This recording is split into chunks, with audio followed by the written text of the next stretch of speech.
राजनेता हमेशा धर्म गुरुओं के आसपास भटकते रहता है और इनसे धर्म का ज्ञान लेते रहता है कि एक राजा के लिए सबसे बड़ा पुण्य क्या है कि अपनी जनता का सेवा करे और इनका विकास करे। ये एक राजा के लिए सबसे बड़ा पुण्य है। लेकिन राजनेता इसका उल्टा करते हैं। और इस दुनिया में कितने भी धर्म है, मजहब है, और सब में एक चीज कॉमन है कि तुम खाली हाथ आयो तो खाली हाथ जाओगे। तुम भले ही कुछ भी कर लो। और राजनेता जो कि अपनी जनता का सेवा के लिए होते हैं, ये इन्हीं जनता को लूट लेते हैं। ये पैसे दे के वोट खरीदना और करप्शन करना, अपने पावर का गलत इस्तेमाल करना और 100, 500, 1000 करोड़ का घोटाला करना। जबकि ईमानदारी से कोई व्यक्ति 1 करोड़ रुपए कमाता है तो इसमें इसको लगता है कि ये मेरे पूरे परिवार का है। लेकिन ये जब मरता है तो इसको लगता है कि अब मैं जा रहा हूँ, लेकिन ये 1 करोड़ मेरे परिवार वाले इस्तेमाल कर लेंगे। जब कोई राजनेता या फिर कोई करप्शन करने वाला 1000 करोड़, 10,000 करोड़ का घोटाला करके मरने के पास जाता है तो इसको बहुत दुखी होता है कि इसे इन पैसों से अपनापन दिखता है कि इन 10,000 करोड़ के लिए मैंने कितने पापड़ बेले, कितना झूठ बोला, कितना मारपीट कराया, दंगे कराया, और ये अब इसमें से 1 रुपये तक मैं लेकर नहीं जा पा रहा। तो यही रहता है ईमानदारी के पैसे में और बेईमानी के पैसे में। ईमानदारी में सुकून है तो बेईमानी में अशांति है। और तुम इतने पैसे का करोगे क्या? 10,000 करोड़, 100,000 करोड़ तुम भले ही रख लो। जब तुम रात को सोने जा रहे हो तो नींद की गोली लेकर सो रहे हो। इससे बड़ा नर्क और क्या होगा तुम्हारे लिए कि जीते जी तुम नींद की गोली लेकर सो रहे हो, जबकि एक गरीब बिना नींद की गोली सो रहा है लिए, और तुम इतने धनवान होते हुए नींद की गोली लेकर सो रहे हो।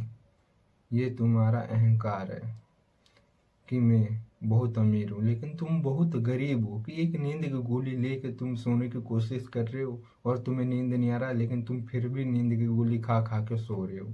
तुम अपने आप को अमीर समझते हो। ये भले ही तुम बाहर की दुनिया में, समाज में तुम बहुत अमीर हो, लेकिन तुम अपने अंदर झांक के देखो तो तुम्हें लगेगा यार तुम बहुत गरीब हो। और ये तुम्हें एहसास भी होता होगा कि भले ही मेरे पास अभी सब कुछ है, लेकिन अंदर जब मैं झांक झांक के देखता हूँ तो मेरे अंदर कुछ नहीं है। मैं एक गरीब से भी बड़ा गरीब हूँ। तो यही है ईमानदारी में, बेईमानी में। और एक राजनेता का सबसे बड़ा यही काम है कि अपनी जनता के लिए सेवा करे और इनका विकास करे। अगर एक बढ़िया राजनेता अपनी जनता को शिक्षा देता है और ये कल को नहीं भी रहता तो फिर भी इसकी जनता दुनिया के कोई से भी कोने में अपना पालन पोषण कर लेगी अपने परिवार का, क्योंकि इनके पास शिक्षा है। क्योंकि एक राजनेता का सबसे बड़ा कर्तव्य यही है कि अपनी जनता को इतना शिक्षा दे कि ये दुनिया के कोई से भी हालात में ढल जाए। ऐसा ना हो कि जनता ने एक राजनेता को चुना और ये राजनेता इन्हीं जनता को लूट कर खा रहा है, और ये बाहर कहीं जाए तो पालन पोषण के दूर की बात, ये अपने राज्य में रह के ये अपना पालन पोषण नहीं कर पा रहा हो। तो इससे बड़ा और दुख की बात और क्या है? और कौन राजनेता ऐसा करते हैं? इनके लिए जीते जी ये नर्क है। और कौन राजनेता अपनी जनता का विकास करते हैं? इनके लिए जीते जी ये स्वर्ग है कि रात को चैन की नींद सो पा रहे हैं। और कौन बेईमान राजनेता है, ये रात को नींद की गोली लेकर सो रहे हैं और फिर भी नींद नहीं आने पर और गोलियां ले रहे हैं। और इनको लगता है कि इनके पास पावर है, पैसा है, तो ये कुछ भी कर सकते हैं।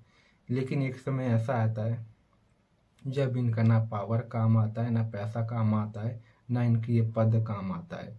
क्योंकि सबकी ज़िंदगी में एक समय ऐसा आता है, ईमानदारी के भी आता है तो इसके लिए ये मुस्कुरा के निकाल देता है। लेकिन कौन बेईमान होते हैं, जब ये अपने अंतिम क्षण में आते हैं तो उस समय ये सोचते हैं कि ना मैं पद से भी जाऊंगा और पूरा पैसा भी छोड़ के जाऊंगा और सब कुछ मैं छोड़ के चल जाऊंगा।